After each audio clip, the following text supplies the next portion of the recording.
Raging Gale by James Ryan. Read by the author.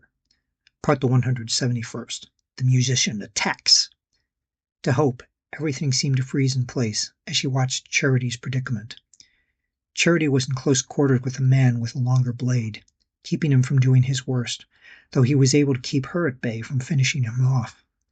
Behind her, another man had his cutlass drawn and was raising it over his head, ready to cleave Charity's head from her body before she would see that she was in danger. Before Hope could think, she acted. She rushed the man coming up on Charity's stern and ran straight into him, his ribs making a crack as her shoulder connected, while she knocked him aside. He did not go down, but steadied himself after a stumble. The look of surprise on his face flushed into anger when he spied Hope and realized what was happening. She decided to copy Charity's tactic, pressing herself against him as she stomped on his feet and pelted him with her fists.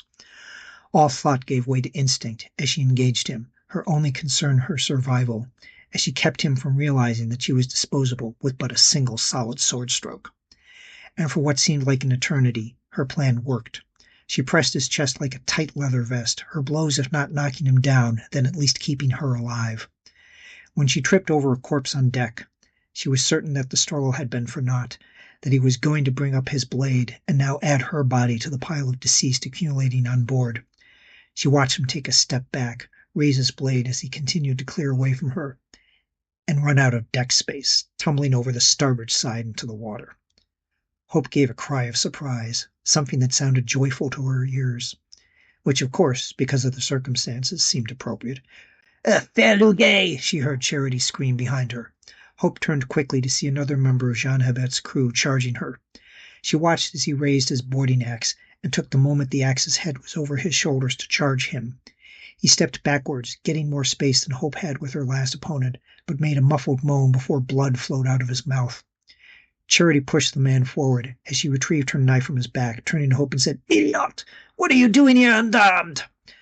"But that man was going to kill you," Hope protested. "He was going after you. No, the other one. The one who was coming at your back. I thought I taught you better how to defend yourself, but you needed help. I saved your damnable life. You could have gotten killed, while so could behind you."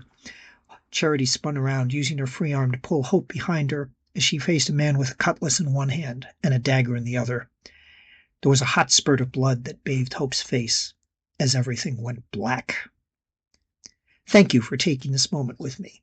If you want to keep up with new chapters as they get posted, please subscribe to the channel and click the bell icon for notifications for when pieces go up.